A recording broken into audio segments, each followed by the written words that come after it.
What's up, guys? It's Oakley, and some really big news you guys are going to be excited for. They posted on their website, TA did, a brief update on what the teams are working on. We've seen these previously in the past, but this one is pretty substantive and pretty big. So let's dive right into it.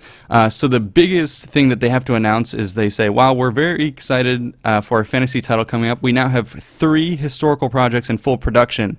Over the next few months, we'll be dropping more information.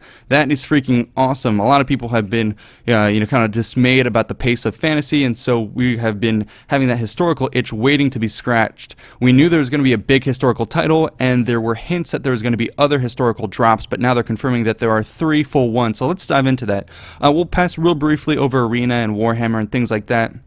Let's at least touch on it. So for Arena, they did say that E3 will be a big event for Arena. They're going to continue to discuss it. New map like Hadrian's Wall are coming around. So that's that for Arena. The new content team is actually going to be dropping some stuff for Warhammer. And actually, despite the historical stuff being excited, this is actually pretty exciting too.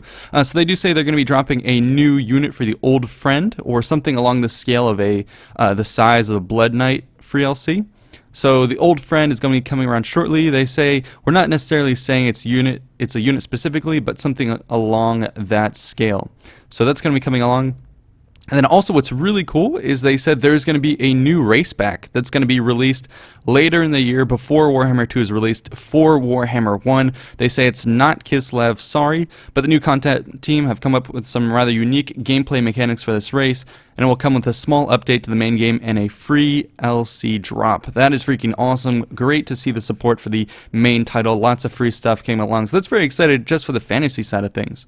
Warhammer 2, basically they say that we're going to be seeing more information coming along. E3 is going to be going well, and they say to drop by and all that. So yeah, that's it. Let's move on to the historical content, which has me very excited. So the first one that they're going to talk about is they're in full production on a particularly large campaign pack DLC for one of their most recent historical releases. It's an expansion we've been waiting to do for a while now, so we're very happy we've been able to get into the schedule for later in the year.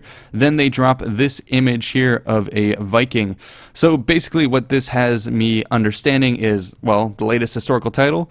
Probably this is going to be an add-on to Total War Attila, just like they did with the Age of Charlemagne. I assume this is going to be the Age of the Vikings, something of that nature. So that's got me pretty excited that it's going to be kind of pretty fleshed out large campaign focused on the Vikings. People really had nice things to say about Age of Charlemagne. CA was able to come back in and polish a lot of the Attila mechanics and give the fans what they wanted in a very interesting time frame that was kind of akin to Medieval 2.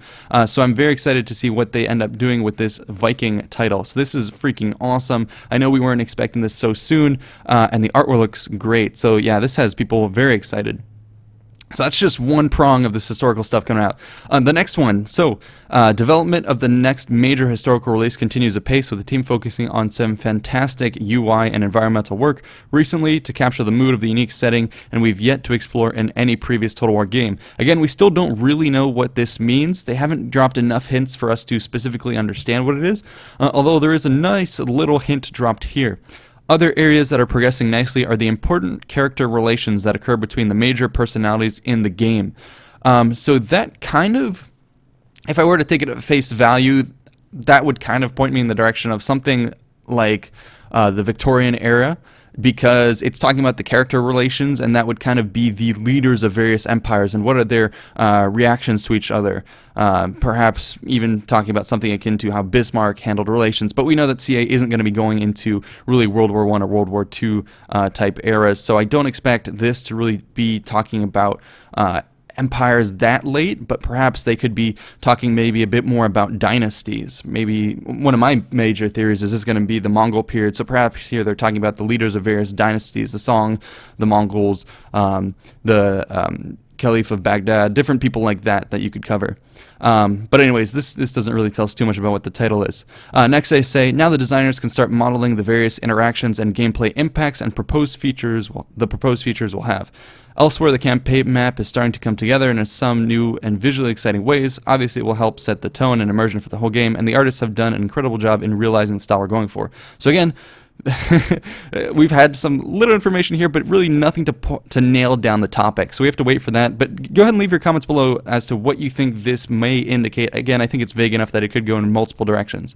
But here's the very exciting one. So the historical Flashpoint team. So this is essentially what they've been teasing at for a while, that they're going to have what they were calling before the Black Ops team. I guess now it's called the Flashpoint team. And the main idea behind this is they wanted to do a standalone game that wasn't necessarily the full scope and scale of a new release, but that was bigger than kind of like an expansion DLC. So this is kind of what this title is going to be. And I'm pretty sure I know what this is. So we can read through it. So they say, we're pleased to say that our plans for a new standalone title have come to fruition, and this team are now in full production on an exciting new release. We're planning to set this in an era we have already visited. So that's a big hint. But we will cover a particular period we are very fond of and haven't done enough justice to yet. We've been thinking a lot about how our major releases cover eras. Our character-based follow-ups span the events of iconic lives like Napoleon or Attila, but that we are also interested in flashpoint moments, those shorter, intense periods where events could have unfolded in any direction, dramatically changing the course of history in only a handful of months or years. Fall of the Samurai, being based on the Boshin War, is a great example of this, and we're planning this new title to be similar in intent. It will also arrive before the next major historical title and the team above are working on. So that's pretty cool. All of this stuff coming up before the next major title. The Flashpoint team, well, if I had to put these little breadcrumbs together into kind of what is the hint going towards, well, standalone title, an era we've covered before, and character focused, and a handful of months or years. What that states to me is Alexander the Great. They did do an Alexander the Great expansion way back in Rome 1, so that covers the era they've already visited. When it's character based, I mean, you can sure as hell bet the campaigns of Alexander are character based. And when they talk about only a handful of months or years, well, I guess Alexander's campaigns technically lasted a decade, but the little portions of his campaign could be broken down into a series of months or years, and definitely it's a flashpoint. East meets west. Had Alexander failed, had he settled on only half of his kingdom, that would have changed history as opposed to going for the full shebang.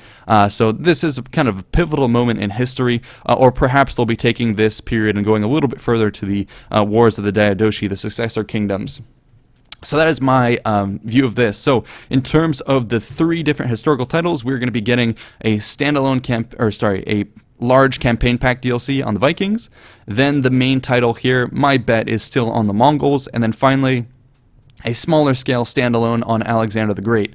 Again, this is all kind of my guesswork. The most confirmed one is going to be the Vikings, but beyond that, the rest is still up to my best guess. But yeah, this is very exciting for everyone who is interested in the historical period, and the fact that it's coming along much sooner than expected will surely raise people's spirits.